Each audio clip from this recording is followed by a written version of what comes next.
welcome, take two of two, to our first Gorilla Radio for 2019-2012. Sorry about the issues on the first time. Computer kind of locked up a little bit. I'm Joe Caprino. I have Mr. Mike Reiser here. What's going on, guys? Back after a long hiatus, and everyone is wanting to hear from us of all of our great wisdom and everything. So how was your summer, Mike?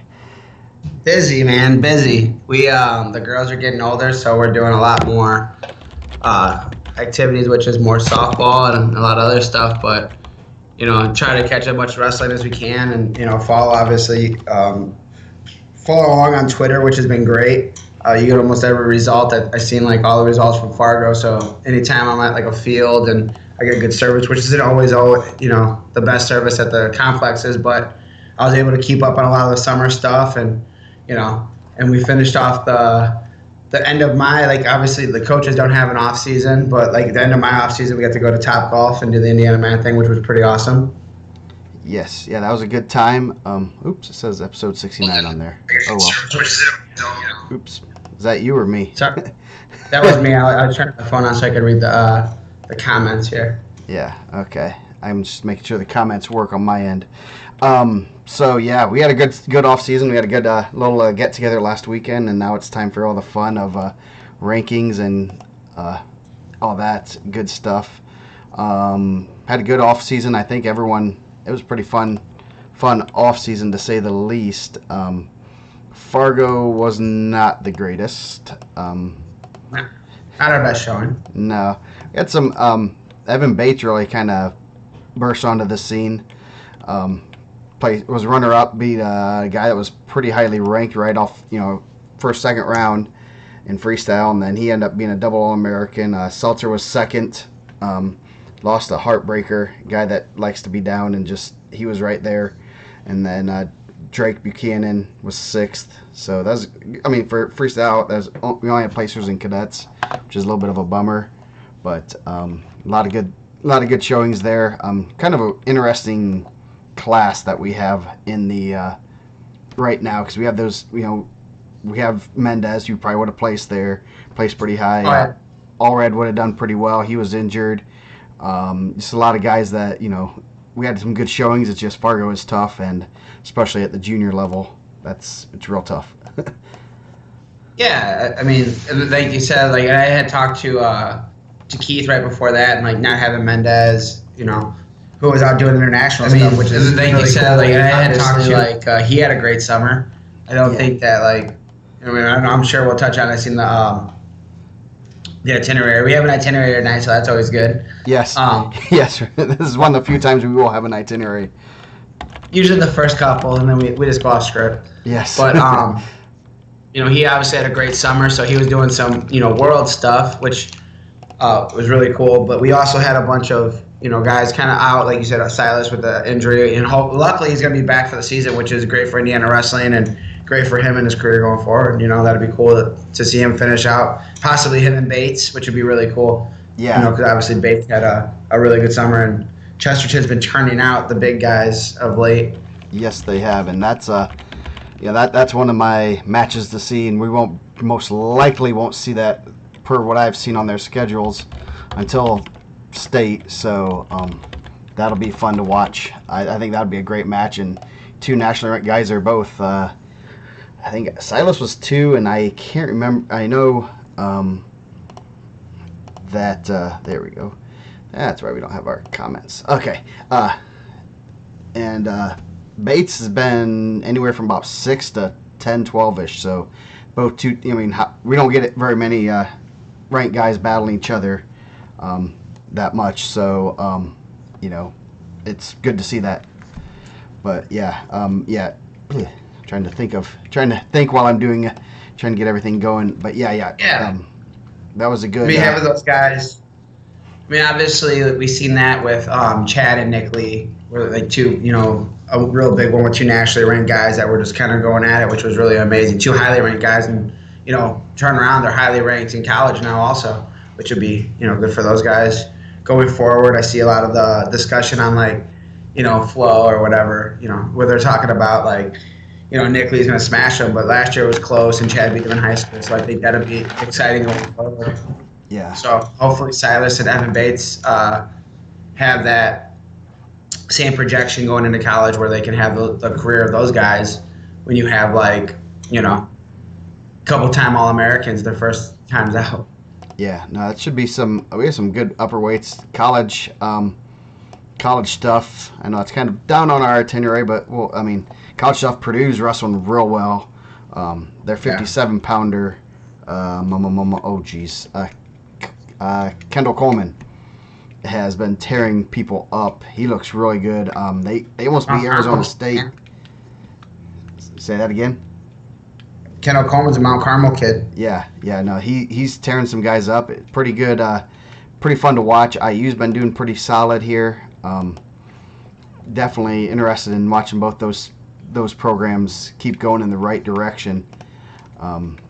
Purdue, they both both had good showings last week, and then Purdue almost beating Arizona State yesterday, and then they put down a couple teams. Leidy had a win over a guy that was two good solid wins over guys that were just ranked right around where he was or a little bit higher. So that was a good verification of where he's at real early. Yeah, I seen some of the results, and Purdue was out there scrapping. They had some really big ones across the board. I thought that, like you said, the Arizona State, they knocked out some guys. And IU, even on the open stuff, they've been doing a lot of stuff. You've seen Bailey. Obviously Bailey's at U of Indy now. Him and he beat someone for the championship today. That was an IU guy, and then you've seen Hildebrandt and Brock Hutkins wrestling for a championship, which is pretty cool. That's real nice. Right. Seeing those two guys wrestle. D2, D3 have some pretty good teams. Marion, or actually they're NAIA. Marion College, Marion University. They're ranked third to start the season in NAIA. Which is real good. They're third or fourth year of a program, so that's pretty quick to get up that high. We were talking about that at the Top Golf. That's where all the Perry Meridian guys are. So if you're wondering where Perry Meridian is sending guys in college, go to Marion. You can see a lot of Perry Meridian guys there. Yes, very much so. That's they're doing pretty well. It's pretty cool to see them having that much success right away. That's always good. Indiana only has the one junior college with Ancilla, right? They only have one JUCO. Yeah, only one. And they've got a new head coach. The former Mark Line. Yeah, Mark Line's there. Yeah. I know NAIA, Indiana's doing really well, because I think not only that, you have some guys down, some Indiana flavor down, like in Kentucky, and then I see Nathan Walton won his bracket for the Cumberlands of Tennessee, Kaiser College in our area. Yeah. Indiana Tech's doing an amazing job. They're in NAIA also, right? Yep, yeah. Indiana Tech's doing pretty well. They're going to be a little bit young. They lost some good seniors, but they're going to be pretty tough. They're going to throw some young guys. They're scrappy, the Gibson twins. I heard they're mean. Yeah.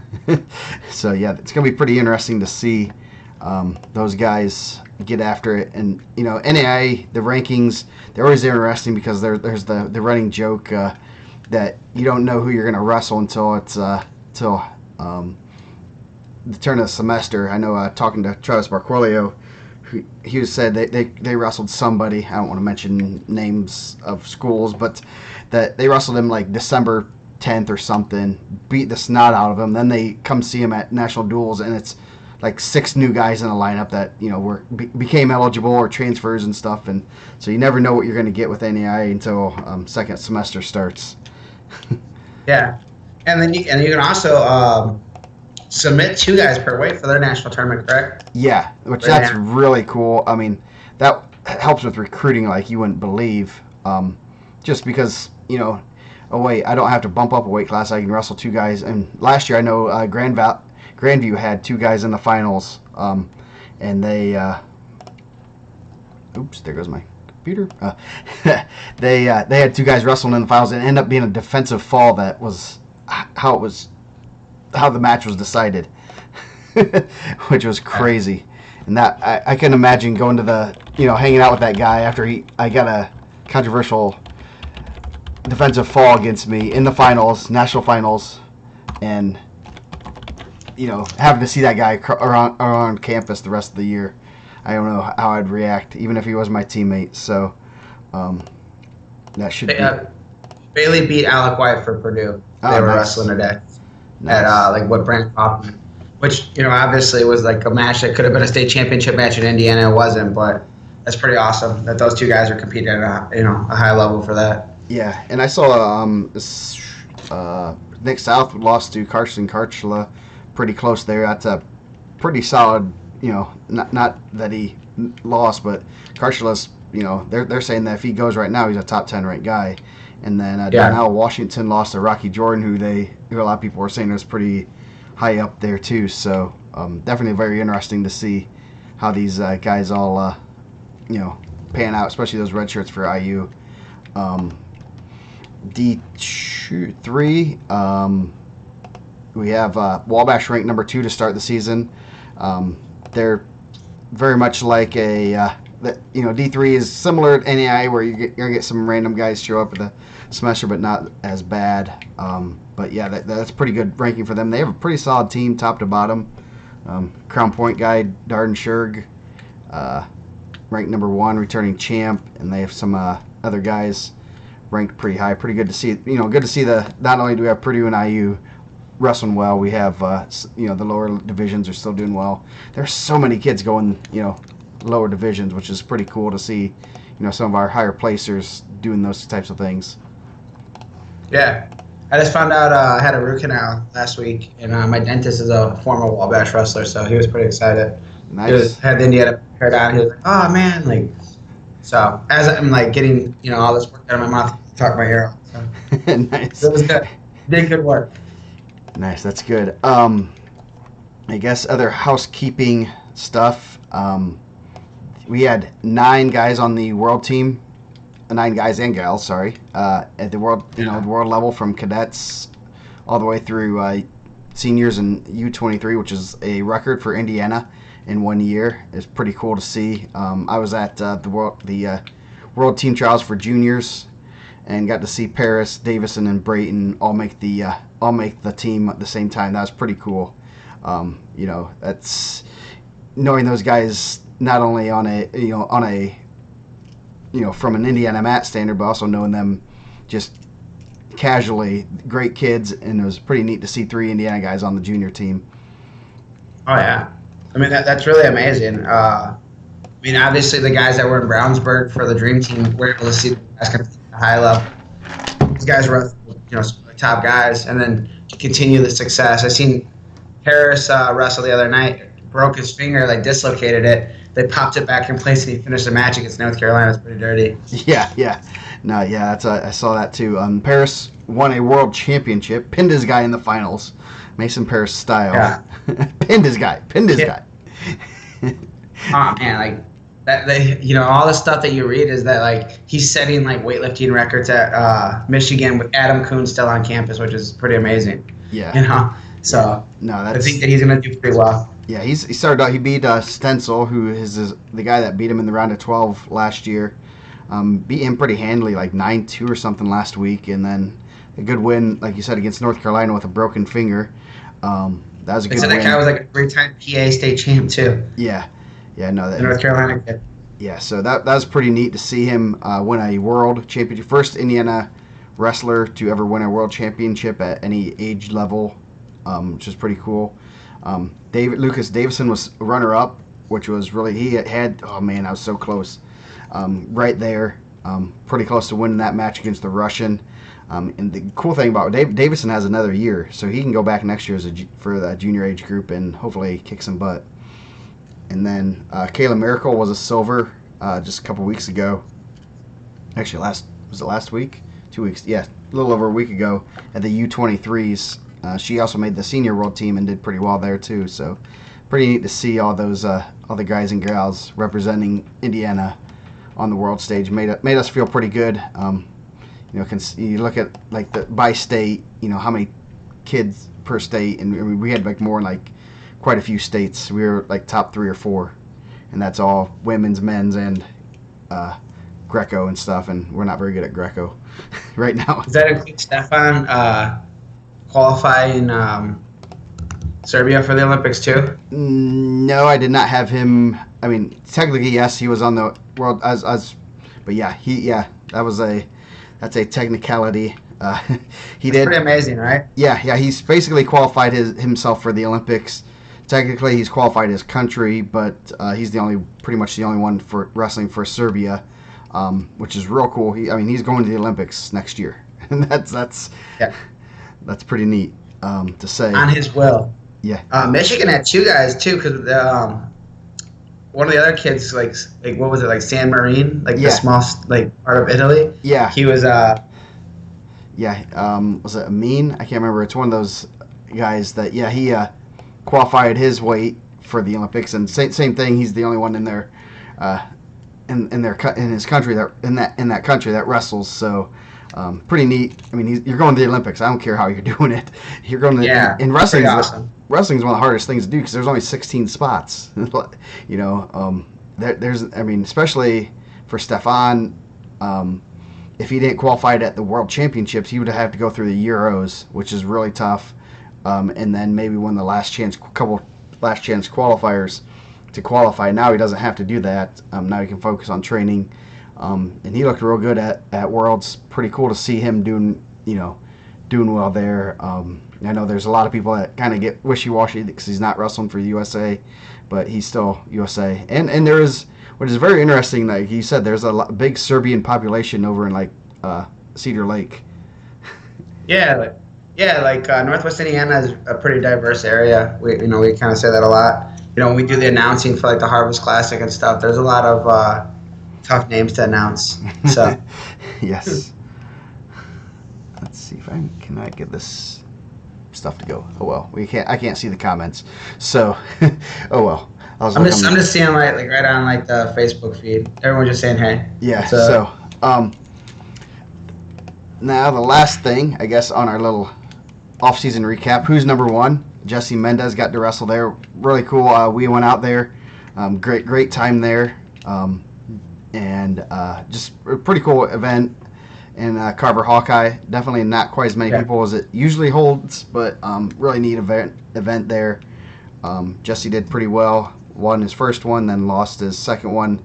Both great matches. So that was pretty cool to see. He's only a sophomore too. Obviously, we went with Chad when Chad kind of had the same format where you got to wrestle 4, and so Jesse was in a similar format. Which he put on awesome matches. He's the top of the top. It wasn't like he was wrestling, anybody that was this guy's ranked 17 or 18. It was 1, 2, 3, and 4. So he started with 4. Had that awesome match where he got out real big. They kind of came back, and then he won that one tight. He got the takedown right as the time expired. So hopefully everyone was able to watch that because those were amazing events. And then he wrestled a kid from Blair the second match, and it was the same thing. Went out huge. The kid kind of came back, and then he was right there at the end, which was pretty amazing. And I think Indiana had a huge we're represented. We had a lot of fans there. I mean, it just speaks to the kid that Jesse is, that so many people would come out and show the support, because it's not Carver Hawkeyes, right? It's close, but it's still a pretty good haul. Yeah, that was really cool. I mean, there were a lot of Indiana people there supporting him. Obviously, it's a great event to watch. Period. I mean, I could, if it's that close, an Indiana guy being there, it makes it a lot easier to go. Fun to watch. I mean, like I said, we went to the one at Lehigh. Did like Lehigh a little bit better just because it was you were right on top of the action. It was like a small high school gym. Carver Hawkeye, got loud a couple times when the Iowa guys were there. Iowa commits, but it was a great environment. Great for Jesse to be able to do that, and he probably will be there a couple more times. I'm assuming. I mean, he's right up there, with all those guys, and unfortunately, he's not going to see those guys until next spring. So it's going to be it's what it is. So at least it seems like Crown Point's stepping on their schedule up, and they're going to go see Detroit Central Catholic. There's some ranked guys in there you can see. They're they're pretty tough, but that's one of the unfortunate things about Indiana is you're not able to go to some of those big events for kids like that. Not every kid probably needs to go to Ironman, but you would hope kids like that were able to go and compete in some of those bigger events. You know, especially see those matches year round. And I think that's kind of talks to like why we lose a good amount of kids too. For us right across the border, probably you guys into Ohio, our guys into Illinois. You know, 'cause those guys are able to go compete in some of those bigger things. Carmel wrestles the tougher schedules. They wrestle all the big ones. They have a lot of big tournaments. So it's for people that are looking to compete at that high level, why not go there? Yeah, definitely. Yeah, that's. I mean, it's an easy sell for those guys to go to the. You're able to. The Illinois, I don't think has much travel restrictions because those Mount Carmel guys go everywhere. They go to Ironman. They go to a lot of. It's based on how their coach wants to schedule it. I know it was tabled for more review that of modifying the travel rules this year. So I don't know if it will happen. I know it sounds like there's discussion on it, which is good. I'd be happy if they just lifted that that everyone you participate against has to be within that 300-mile radius. Which if you lift that, I mean it's just like we go to Columbus and there's a Florida team there, you can't wrestle them. I mean that's if that Florida team wants to go up there, that's fine. We're not traveling more than a couple hours to Columbus or wherever. I know Modern Day ran into that a long time ago, and then I mean that'd be that open up Ironman, that open up a lot of events and just make things a little bit easier for coaches and other people like that. I mean, and I know football and basketball they have like little showcase events where they could they could bring people into Lucas Oil for big football games, from Florida and stuff. Because I know we have some decent football teams, so hopefully it works. Hopefully they figure it out. Yeah, I thought there were some waivers that were given out over time, like when Greg Oden and Mike Conley were at Lawrence North. I think they had an ESPN game where they played like a New Jersey team, and I think one year like Warren Central was really good, and they got like a waiver. I think they played a Florida team. So I mean, it's happened before, but I mean, obviously, like I said, like not every kid needs to be like. I mean, there's some teams that probably don't need to do that, but for the top level guys, you would hope that like you would be able to go out there because you are going to get a lot of eyes on you in those bigger events. I think we do a nice job of getting views for some of the stuff like we were talking about the Cathedral Perry when IndianaMat covered it, or Perry in Modern Day. You're getting a lot of people watching, but like Ironman's get a lot of traction. A lot of coaches are going to be there. A lot of big time people. Maybe a guy that is not doing a lot of summer stuff is going to get some more looks if he goes out there to compete against some of the top guys. Yeah, definitely. I mean, the Dream Team thing. When we did Dream Team, I'm sure that there were some people that were surprised about how well it went with some of the competition. Yeah, definitely. Just getting that exposure. Ironman is very much a high school level state champion. It's as tough as like Super 32 and stuff. So it'd be great to see our guys go there. It'd be interesting to see how teams approach it. Do they? Because I know at Ironman they will take partial teams. Would Brownsburg or would Counterpoint, would they take their whole team, or would they just take partial guys? Depends on how. I mean, I just depend on your team and going out there. It'd be great for our guys to be exposed to that level of competition and not have to worry about traveling on your parents' dime for the most part. Oh yeah, for sure. So moving on. I guess to kind of finish that up. Yeah. Yeah. Who's Number One was awesome. Jesse represented Indiana well. If you haven't got a chance to check it out, I'll give you Joe's flow password. You guys can check it out. Yes. No, it's probably free by now, hopefully. But yeah, it's a great match. Yeah. I'm looking forward to it. I like it a little bit. I liked the closeness of Carver Hawkeye. That was it's an easy drive. Been there a few times, so Lehigh's a little bit harder to get to, especially from here. So hopefully they keep it somewhere drivable. I mean, because I'd like to go anytime. And we both Lee brothers and Brayton Lee were there, and I wanted to go, but just getting to Lehigh, that's out in the middle of nowhere, and we literally had to fly into Philly to go there. So, and then that's an hour from. But we got to see the Liberty Bell. Yes, yeah. Run up the Rocky steps. Nick about died. Yeah. So, moving on our little agenda, which don't get used to us having an agenda. One thing that I kind of pointed out, there have been a lot of college signings already, or they're not signings, they're commitments, verbal commitments, but usually our guys are pretty good about it. And very interesting to see quite a wide array. D1, D2, NAIA. Allred committed last year before, like during the state tournament, to Nebraska. You got the other D1 guys. You have Joe Walker just committed to Michigan this week. That's awesome. Andrew Eyrick. He's going to IU to follow his brother. Alec Viduya going to Air Force, and Clayton Fielden going to Army West Point, and then AJ Poindexter, who probably is one that has a ton of upside. He's going to George Mason. So that's a real good. I think that's a sneaky good pickup for George Mason. Poindexter, I didn't realize his dad played in the NFL, so there's probably a little bit of athleticism there. He was like a defensive coordinator for Purdue, right? Yeah, and I didn't realize that. It was like, oh wow, that's interesting. So yeah, he, there's some genes there that might be, and he's just starting to figure out this wrestling stuff.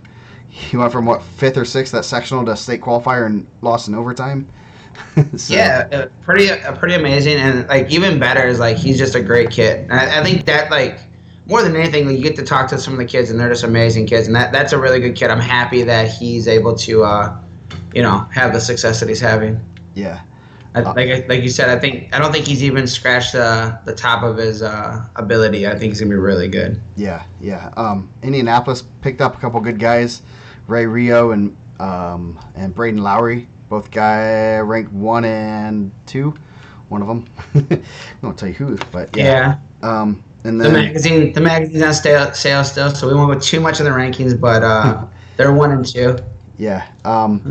Drake not in the same way. Yeah, Drake Campbell just committed today or yesterday to Mount Olive, and that is in North Carolina. Luke Welch is one of their assistant coaches, and then Jake the Snake Pataskal is their head coach, former Purdue guy with a lot of Indiana ties. So that's pretty neat. You guys are monster. Yeah.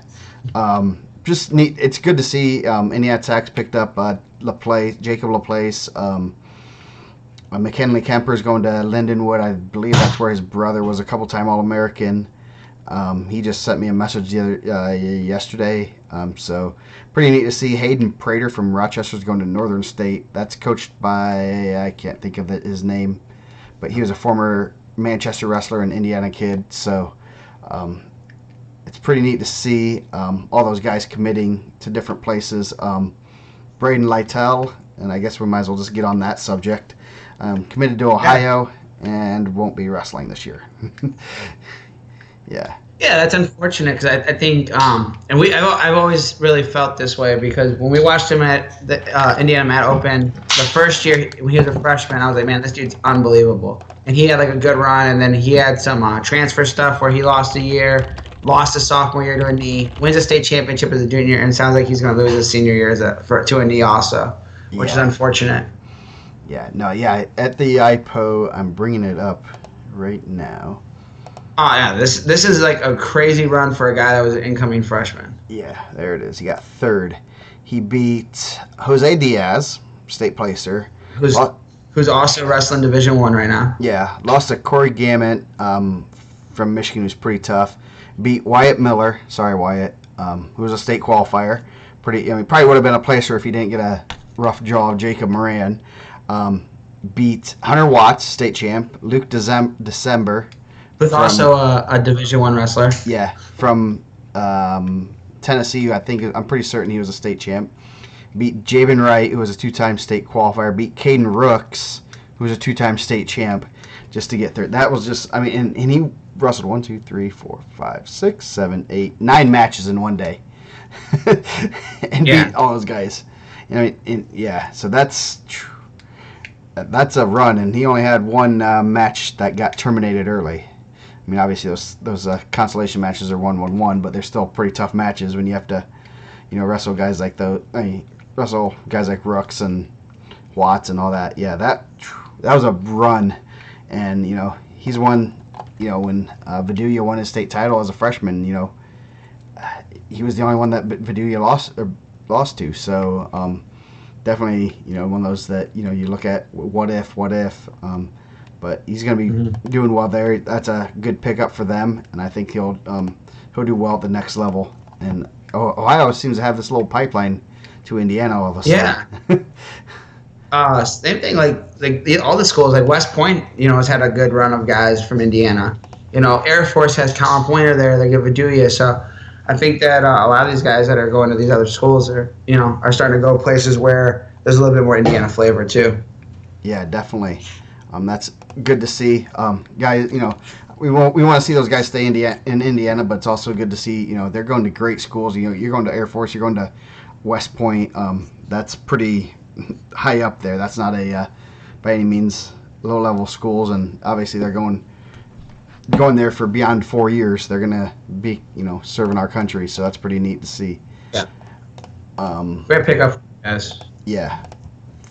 So, okay. So we've already talked about college. The next thing, one thing it's very interesting to see is our team race this year. I think the team race is going to be fun. Yeah. Just looking at the lineups, looking at, the teams that are going to be good, but, Team State, there's two different states. There's Team State, then there's IGSA State. Team State, I would say probably the favorite's going to be Brownsburg. They just looking at their lineup, they're probably just top to bottom. They don't have any holes, which is huge. Those guys do an awesome job, man. Yeah, and those kids wrestle. They wrestle up in duels. Coach Snyder always gets them to do well in duel matches, which is amazing. They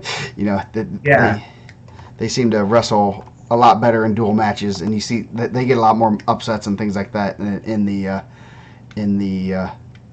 those matches. So, well, I think, and obviously, and I'm sure Derek would be the first one to tell you too. Like, all the assistants and what they do to put into that is pretty great.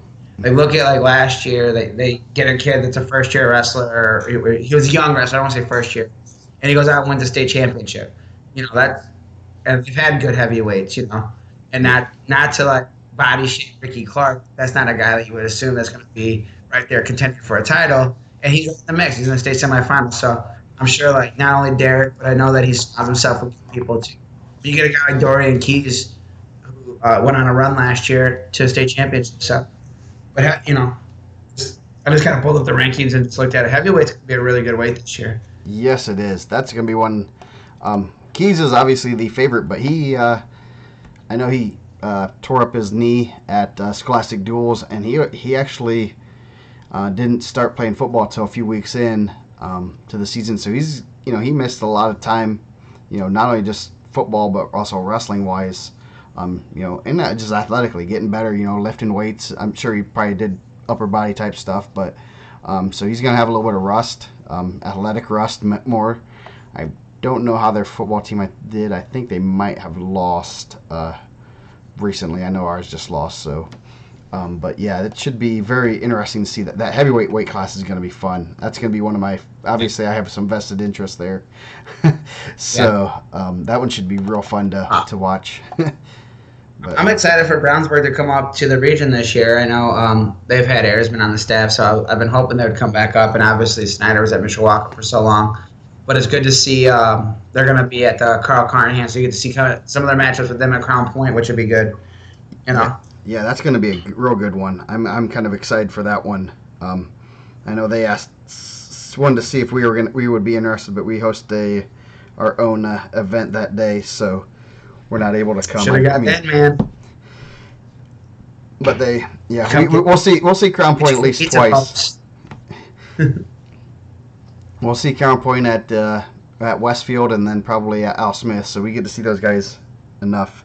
So, Yeah, but they're good people, man. You want to stand more than that? Yeah, Come up to the region, get you some support. Oh. No. You there?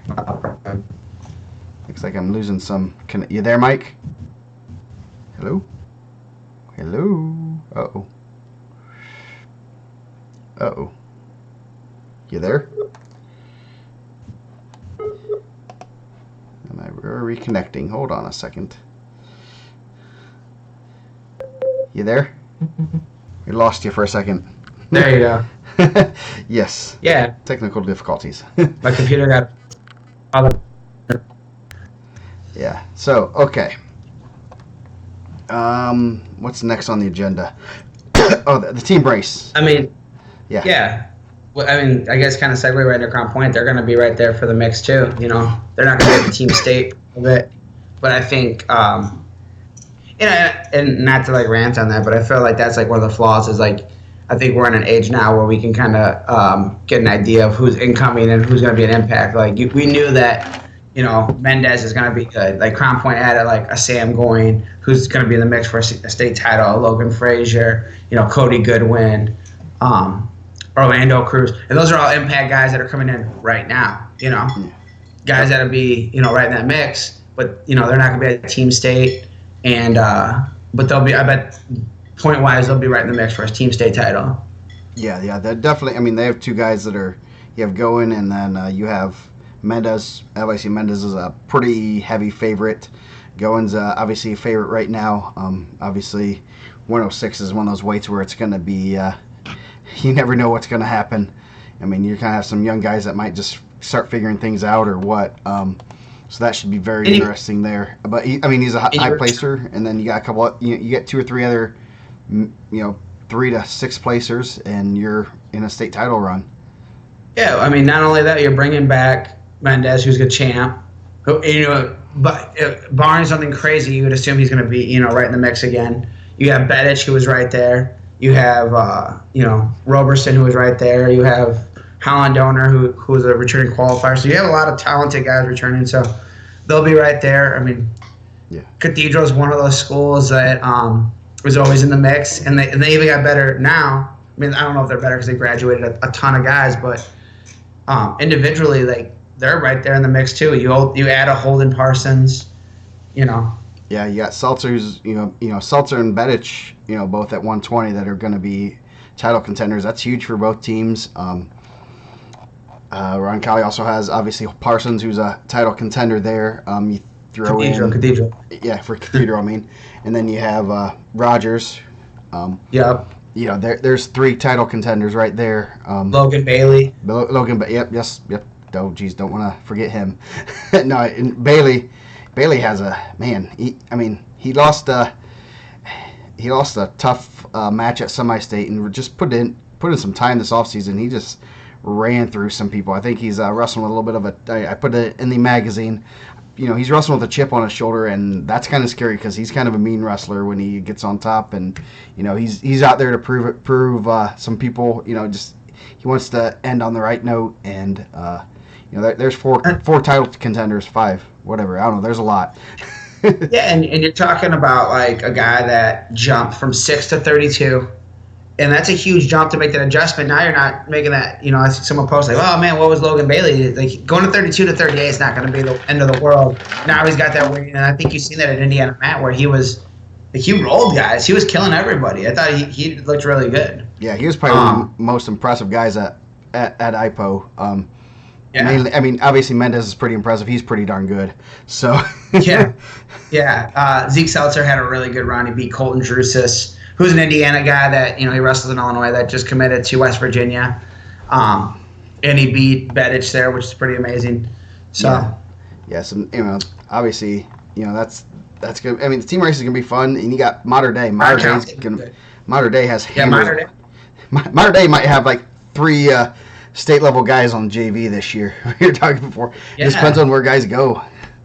And doing the preseason rankings is always tough because you see a lot. I mean, Warren Central is a team. I think all of their guys wrestled like 48 at IndianaMat. Yes, they'd have to have the entries Ross, there. Betty.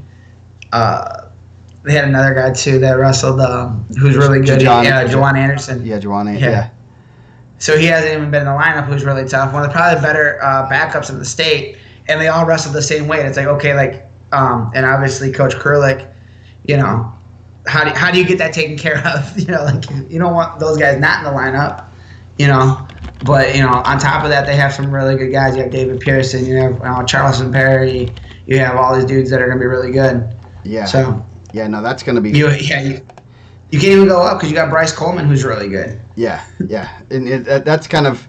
I mean, I know at Carroll we've had that a little bit where you have one or two good guys, and then they kind of dictate where some of those, a guy like Jajuan, I can't even probably pronounce it. I'm probably going to get a text in about 2 seconds.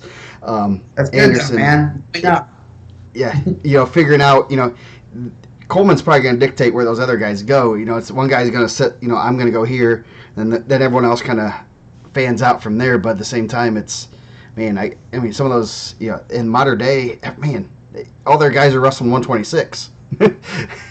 Yeah. So it's going to be very interesting. And they have some, Ashton Hayhurst is going there now. So that's where's he going to go? He's right in the middle of, I mean, he might be JV. One of those guys, they saw that Brody Bauman who kicked some butt, and he had some time in the lineup. Pretty tough kid there. So it's going to be interesting what they do with all their lineup. And I was talking to Crew, I was like, 'cause for the rankings, I go, what's going on here? He's like, he kind of gave me a little bit of kind of what he thinks is going to happen, but he's like, basically what's going to happen is they're going to wrestle off, and probably the loser's going to have to cut some weight if he wants to be varsity. And that's probably pretty much what happens. And I think that's like one of the things, like, modern day, they're so stacked, like in those middle weights. And, you have, Bowerman and Hayhurst and Borman, and you have, Egley's probably right in that mix somewhere. You have, Cole Ross and Alec Freeman on the lower end of that. Obviously that makes for a tough room, but like it's tough to find those guys. Cooper Norrie also going to Purdue. We forgot that one of the commits, right? Did he? He has not committed there yet. Unless it just happened. No, I don't think so. I just didn't.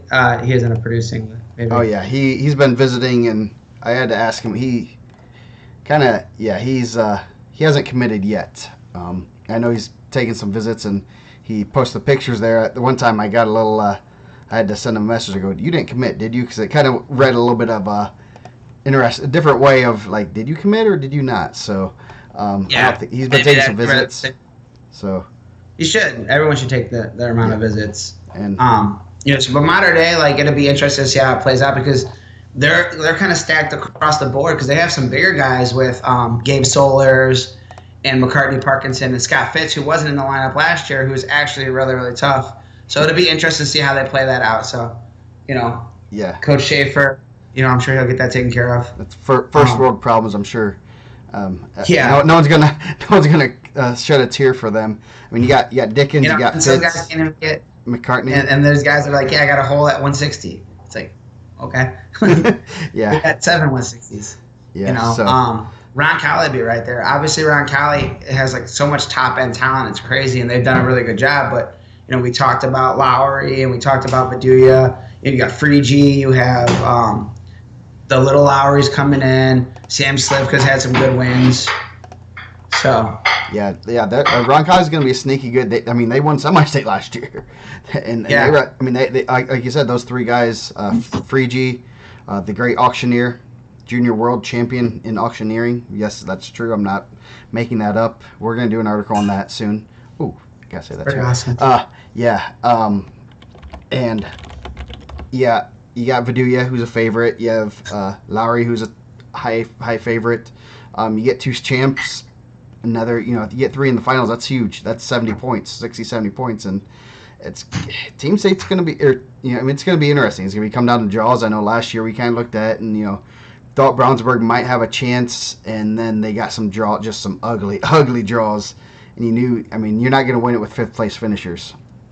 Yeah, you got to win it with. You got to get guys to semis. You got to get guys under the lights, and you can't. And that's the biggest thing. That's what kind of pretty much pushed Cathedral. And I know someone said something like, there was a match where there was a.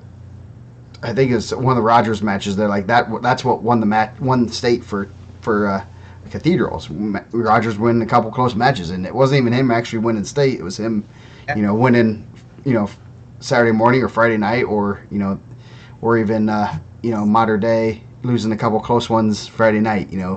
That Yeah. there's a lot of things that you run state back again last year, and it's a whole different ball game in a lot of ways. Slivka too. Yeah. I mean, Slivka and Slivka and Rogers were just like pulling out matches back there. Yeah. And I mean, but getting in there and getting under the lights, it's just, obviously that's not the thing I've ever done. So I'm just speaking as a fan, not as, as a self-proclaimed expert. But you see those guys like Slivka, who's just so chill under there, and you see some guys that, maybe don't wrestle, that how they would normally wrestle. So I think getting there, and Rogers has been there now, so it's not, it's something he's done. Now obviously there'll be a guy like a couple guys that were under the lights this year and see how they respond, Yeah. to see how it goes. Yeah, should be interesting there. Definitely, in Team State, the duels, I think Warren's probably going to be pretty solid. I mean, they always have some great upper weights. They always pull some guys off the football team. They're going to go pretty deep in football. Brownsburg, obviously we said that earlier. Crown Point's going to be pretty solid in duels. They're not at Team State. I guess I'll pull it up. It's pretty interesting. There's a little feature if you go to the teams and you go to, there's a sorting thing. I just updated it. If you go to 3A state qualifiers, you can see all the 3A teams that are in Team State, so you can look at them. I pretty much updated another feature for the site, which is pretty amazing. Yeah. Carmel's going to be solid. They're just going to have 14 solid guys. They're going to be pretty good lower weights. Mater Dei will be pretty good. Obviously, we got to plug that, because if not, then Ed's gonna give us the business. Yes. No, Carmel is really good, and Ed's done a really good job, and they have some really good coaches. I don't know if people are aware that they have Cody LeCount over there, and Cornelius Elliott from Perry Meridian, and they're gonna get Matt and Lee back this year. They have some really good lower guys, so Carmel will be right there in the mix too. Yep. Mater Dei dual wise will be very interesting because they'll have some movable parts. I don't know how they when you have two guys that are high level state guys, it's flip flopping them's not really gonna yield much return. It might, maybe there's a better matchup for one guy or not, but they might have some movable parts there. They're so good across the board, though. It'd be so difficult. I mean, not to tell those guys how to coach. They do a much better job than I'll ever do. But like 82 through 6, they're like stacked. I mean, I don't know, maybe 82 through 13. If you bought the magazine, you can see how stacked they are. Yeah. So no. Yeah, and that's going to be interesting because usually when you think of a movable part, maybe they have two good 26s. And they don't have 38 maybe isn't that good, and they'll bump someone up to 38 or something. It's interesting. They'll bump their 32 up to 38 and bump the other, but they don't have anywhere to bump around really, is when you're looking at that kind of stuff. So it's going to be interesting. And do they put do they weigh in two guys at 26 or 32 and play with their lineup a little bit? It just when you get to the level of the Team State teams, there's very little that you can do to maximize points, and then you're trying to keep 1 or 2 points off the board, and which is the difference between a championship and not too. So it'll be interesting what they do. But then Perry Meridian's always tough. They added some pieces like some of the pieces we'll have to see how they play out, but. You got a guy like Cotty in there. You got Aiden Warren, who's still up there. Those guys are obviously hammers. They'll be right there for a title. Aiden Warren. Other guys. I think Warren might have found a couple buffets on the south side, from what it looks like. I know, right? He's only up about 40 pounds from last year. That he's going the opposite. Cause his brother did that jump though too, because I felt like Noah cut a bunch of weight and then was like, I'm done. We're not cutting weight anymore. Yeah. Well, that must be like the Perry thing, because Sam Fair jumped weight like that too. Yeah. You can be a junior, you pick where you want to go. Yeah. Noah weighed like 165 for Dream Team. I'm like, you could have gone 60. and he's wrestling like Travis Woodlake, who was a monster. I'm like, dude, you're like 10 pounds underweight, and you're wrestling a monster. You're crazy. He's like, oh well, I'll do what I do. Noah Warren had one of my favorite singlets ever. At the IndianaMat, the first year I think I went, or one of the first years he was there, he had like a New York Yankees sign, like Drake, an owl, and like all this stuff on his singlet. I was just like, all right, man, I see you. Yeah. Who else? There was someone I just had it in my head. I was like, man, this team's gonna be pretty good too. I think Penn will be solid. I think Penn's adding some good freshmen. Two kids that I think are like impact guys right away, in Carroll and Stavecki. Who else? Yeah, both those guys are upper weights, which can be. We have some good upper weights coming in. Freshmen. Carroll, I think Carroll is like Stavecki. I want to see a little bit more. I think Carroll's like a guy that can come in right away and impact it. Yeah. Like from everything you hear is like that dude's the real deal. Yeah. Like, so I know there was some talk, which is crazy to me. There was some talk that he was going to be in the region, and I was like, man, like that'd be nuts. But he stayed at Penn, which is good. I think Mishawaka is going to be really good. Mishawaka got Joe Thomas from South Bend Adams. He'll be the heavyweight over there. But they have some weights to kind of clear up because I don't know if they watched IndianaMat finals. You had Jacob LaPlace, Joe Walker wrestling for a championship, yes. And then we're in the same weight at the grappler. So one of those things that you gotta kind of fit everybody in. But Coach Sandiford does such a good job. But they'll be right there. Those guys are good. Yeah, having some good upper weights will be huge for them. I mean, they're gonna be from 82 on up, and they have there's another Sandiford. Is he at 60 or is he upright? He's at 220. Okay, they got Timmer. Yeah, the Timmerman. Yeah, some really good guys there. They had Drew Mason, who was a regional champ. Timberman. I think I went Walker, LaPlace, Sandiford, Thomas. You're right there, 60 through heavyweight with anybody. Yeah. Dinger, semi-state rankings. I think I can get those done coming up. So what did Howie had his out quick, man. Yeah. The state rankings were. What did Howie do? 8 or did he do 8? Yeah, he did 8. I can get those. We can crack those out by the end of the week. Yeah. His freshman coming in. Leighton Jones, who's going to be up at 220 for Brownsburg. Yeah, Christian Carroll, big guy. Purdy from Castle, who's about, I think he's got 60 or 70. Yeah, I think I did 60, but I wouldn't doubt if he was bigger. I know he was playing football for those guys. Yeah. Han, I don't know if that Walker LaPlace match was. There should have been a lot more stalling. I'm just going to say. I thought it was officiated terribly. But yeah. No, Troy Hahn on here, man. Troy's such a good dude, man. Yeah. He looks like the scariest official, but he might be the nicest guy, right? Yes. He looks scary though. That's the guy. Like if he shows up, you're like, oh man. So.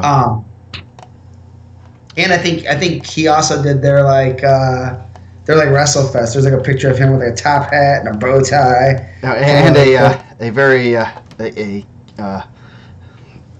tank top that was very thin. But he did miss. I think he skipped leg day a couple times. No, I don't think so. I think he's pretty big dude. I ain't saying nothing. If Troy said he officiated well, you're right. Troy Hahn, you are 100% correct. Yeah. So that was one of the calls. It was different. I showed up to IndianaMat to hang out and try to see some stuff. They're like, hey, we got 5 matches. Can you call them? And I was like, all right. Doing it solo, a little different than doing it with a team. So I think I had Walker LaPlace. I had Bates. I had Cale Gray, who wrestled awesome at IndianaMat. That dude wrestled out of his mind. I know we're talking all these high level guys. That guy's gonna be right there in the mix. Yeah, he's good. He's one kind of sneaky good. Kind of came out of nowhere last year, and he's pretty tough. Yeah. So if any college coaches are watching, you should probably go check out some Norwell matches. That dude's really good. Head over to ASEAN. Then I had the rematch from heavyweight, which was really good. Yeah. Moving on. Coaching changes. As we were talking. Yeah, lots. Obviously, there's a lot of. Wrestling is kind of an interesting sport. It's not easy to coach. You have to do it pretty much year round if you want to have any semblance of success. So thus, your family has to buy in. The biggest one was Patante from Warren Central to Franklin. Coach Hassman retired. I don't know if it was abruptly. It was kind of but he's not one that's going to have a lot of fanfare and stuff. It's kind of over the summer, right after school went out, and then started hearing grumblings, like Tante. I'm like, that's not surprising. Ends up, which a lot of people didn't realize, his wife is from the Center Grove, Greenwood area, which is right there, and they had land there and family, so it wasn't really there's a lot more to it than just a job. Plus, Tante's leaving a heck of a Warren Central team right now that probably can challenge for a state title, and to go to Franklin, where there's got to be some building going on. They have some young kids there, but they're not. You consider the level, it's taking a step down from state contender to they got to start getting things back in the right direction. Not that it was a bad direction, but right back where they did. Yeah, and he's done it. Like, he built that Perry Meridian. He went to Warren when I think they had a really good team, and then they had graduated some tough seniors, and then they're right there again. Like, unfortunately, it sounds like he was in a pretty bad accident. Hopefully, he's doing better. Great dude, like top level dude. Like, that guy's awesome. Yeah. No. Hopefully, he's. It sounds like he's doing pretty good. He's had some surgeries. Sounds pretty scary about what happened. Hopefully he's getting better. The other probably big one, Portage, Larry Orvega stepped down. I think that was kind of a pretty hard rumor throughout the year. But then, and he's like, I'm just going to take some time off, spend time with my kids. I know his daughter's pretty high-level gymnast. And now he's a volunteer assistant at Purdue. He runs a company. Like, why not? Like, why have extra time, Leroy? Yeah. Yes. Yeah. He was doing. Porter's got a good one. Yeah. Yeah. They got Andrew Bradbury's there. Coach. Yeah. Yeah. He's had a lot of success. He had a lot of success in Florida. I think he was in Nevada. Obviously, he had a good career there. He's a great dude, man. They got a really good man. There's a ton of changeover. Yeah. I follow some of the region stuff, but. Coach Peckinpah at Newcastle stepped down. Been coaching for about 80,000 years, I think. Definitely, that's gonna be weird. Seeing Newcastle and not seeing him there. That's one of the bigger ones. I'm trying to look and see what else we see here. Most of them as filled. A lot, yeah. A lot of changeover in the region. That's kind of what you see. Like, I follow that a little bit. You have Bedoya coming back, which is that was like one of the things I was talking to someone. Like, obviously he coached in college. He was at Griffith for a little bit, Cal College. So it'd be interesting to see. I think Andrean's always been one of those places people talk like, oh man, like, what can people do there? But it'd be interesting. Yeah, there's always a lot of turnover. There's always a bunch, so it should be see some new faces out there. A lot of like tough people, right? Like, you see like people coming over, like, man, like Jacob Avon at Lawrence North, which is, man, Lawrence North was a monster, and like if he can get that program back on track, watch out, right? Yeah, they return actually a pretty solid team. A lot of guys are like regional, semi-state level kids, not like state contenders, but another year in the room. Avon's a real good guy. Love the kid. You watch him last year at Purdue. He just has that energy, and if he can bring that energy to the wrestling room, those kids will run through a brick wall for him. I was gonna say that's scary. He was just at Purdue, right? He just graduated. Yeah, he just graduated. It just kind of got thrown in the lineup last year, and just a grinder, hard worker. It was like the third. He was an alternate to get in the NCAAs, then went like 2-2 or 3-2 at NCAAs. He was like the 33rd seed, literally. And he ended up winning 2 or 3 matches. You get a guy that was just wrestling the NCAAs in your room. That's great. Like, that's amazing. Yeah, and he also I know Union County's coach Dan Kielich, young guy who knows what he's doing. He's the assistant there. So you got 2 younger guys program that it's not gonna. You have a lot of support within the school. I think all their administrators are former wrestlers or former wrestling coaches. Which that's going to be very interesting to see those guys. That they might be sneaky good pretty soon.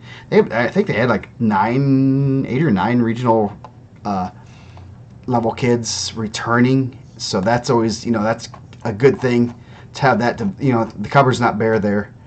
If there's this magazine that has that information in it, Not sure where you can get it, but I can look it up Not real on quick these here. shelves. You got to order it. Yes. Definitely. Yeah.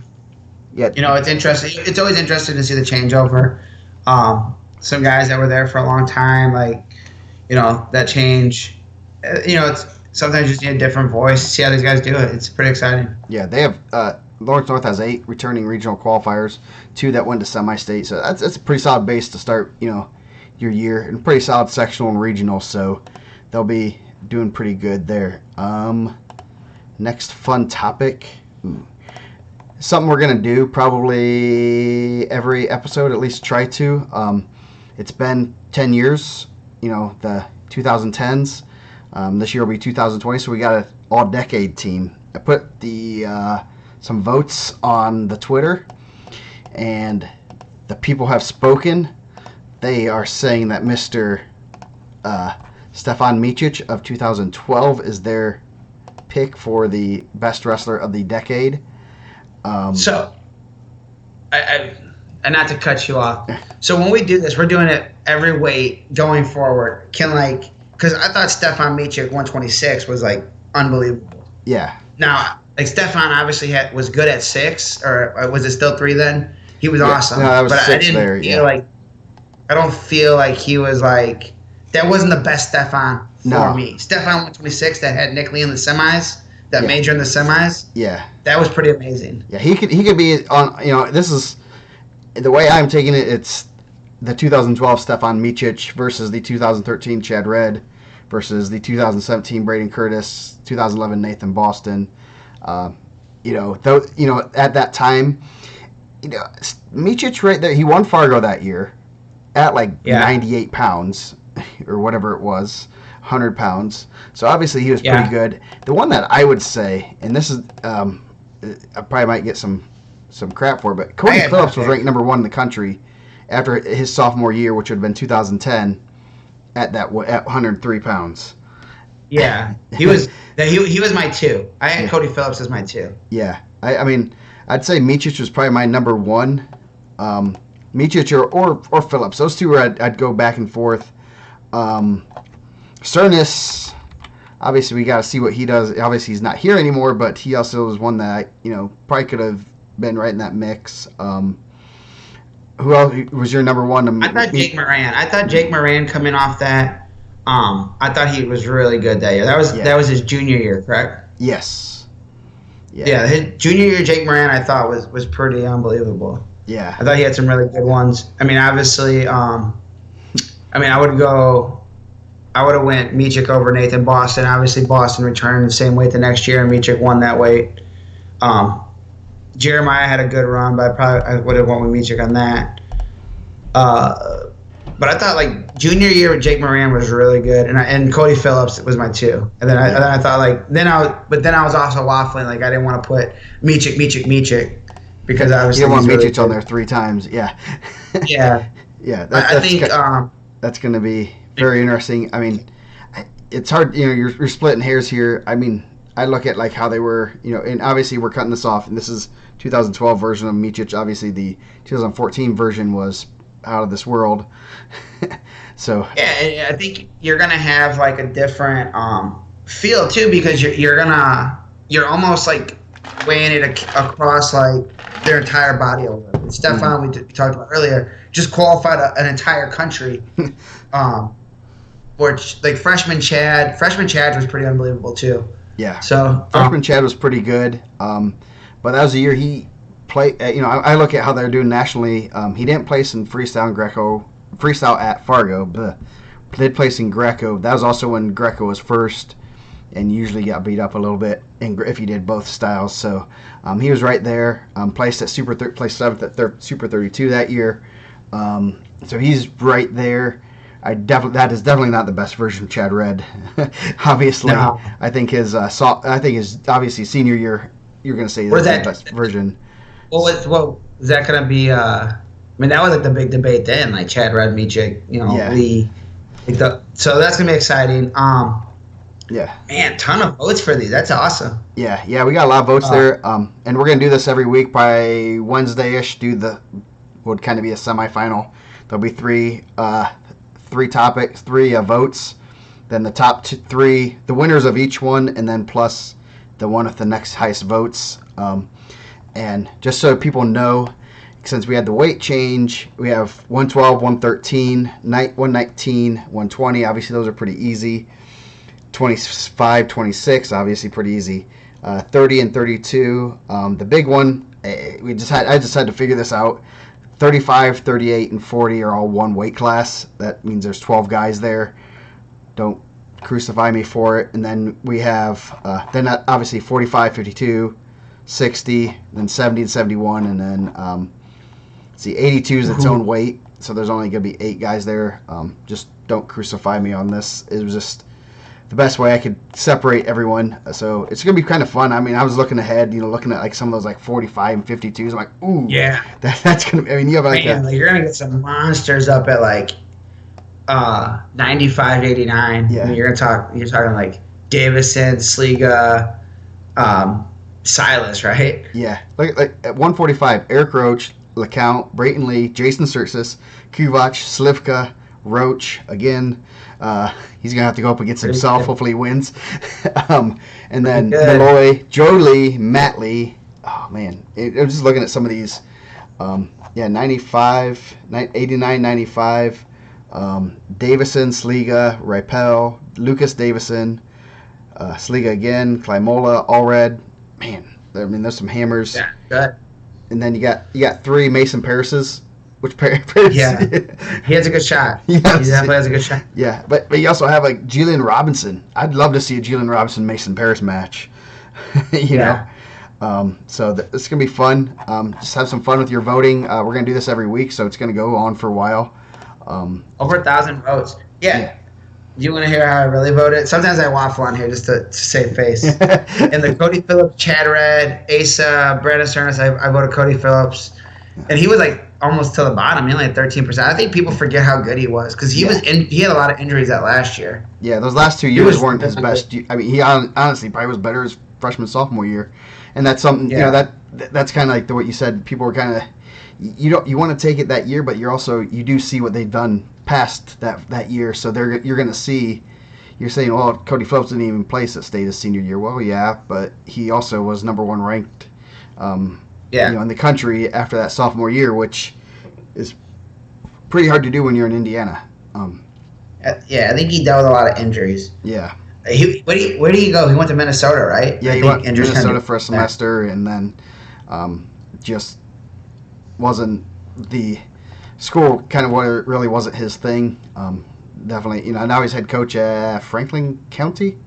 I'm sure he might say something if he's watching, but yeah, I think he's at Franklin County, the head coach there, doing pretty well. So I would. I mean, obviously, Brandon Cernas, we have no clue how. But like 2010, Cody Phillips was the truth, man. You go back and you can watch some of the state finals. That dude was the real deal. Yeah, he was a monster there. So it'll be, and it's hard to not look at past the next couple years, but it'll be interesting to see. All those guys are pretty good. Obviously, they won state titles. I'm sure if we do this in 5 years, Cernas might be higher up. But I mean, I don't know. Maybe he won't because people aren't gonna. Obviously, he left. Yeah, so so it'll be very interesting. 25 is nasty. It's gonna be like Michik. Chad won at 25 1 year, right? Yeah, we got Jesse Mendez. Oh, you're gonna have multiple number. You're having multiple number 1 in the countries. You have Brandon Wright, Nick Kroom, Brock Hudkins, Mendez, McKinley, Michich, Alec White, Kyle Ersman. That was his senior year, 2012. Possibly Chad Red, junior year, then Asa Garcia, junior year. That's a gauntlet. Yeah. I mean, I can't even think of who I'd say. Going through it and say, okay, who's my worst guy, so I can kind of move on from there. But yeah, I mean, because all those guys were monsters. Yeah. And that'd be like one of those ones too where you're not gonna like remember how good Brandon Wright was unless you're like doing a right way of wrestling. But like that dude was a monster. That dude won Fargo. Like he was a Fargo champ, right? Like that year was like him, Jason, and Cash Kyorga at the Trikoff was just like one of those like, oh my god, like all these dudes are like state level guys. Yeah, yeah. No, these are going to be some fun things to get talking about, get some arguments started. Hopefully we don't get flamed too much for these, but should be kind of fun to do.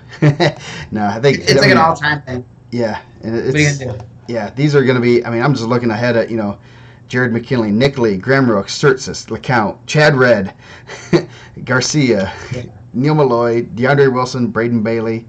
Goodness, you're looking at all these guys at like 32, 38. I mean, it's going to be fun to discuss, and I'm curious of how the internet, Twitter people vote. Definitely. So. Yeah. Anything else you have to say, since we've gone pretty long? I didn't expect us to go this long. Yeah. I thought maybe a half hour and we'd be done.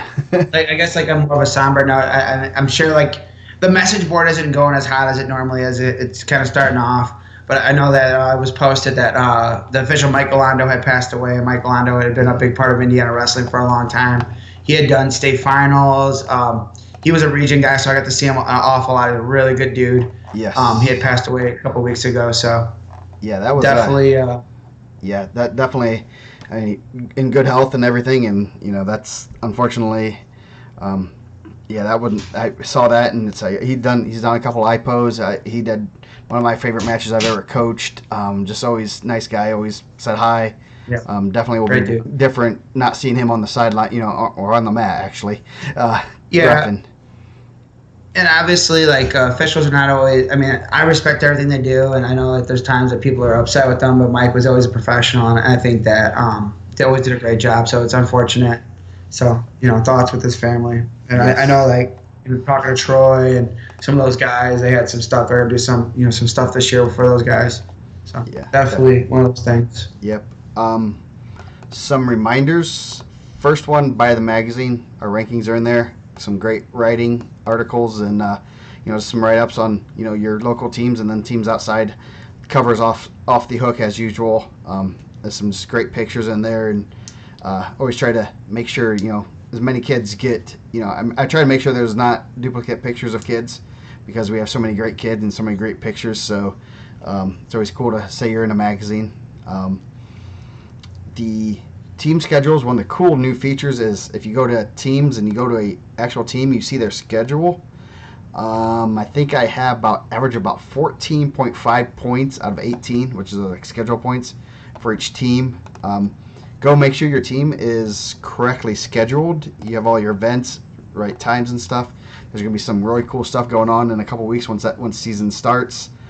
With that, I'll just say stay tuned to Twitter. You'll have a schedule every day of who's wrestling where, so that we can, teams can retweet that, promote those duels.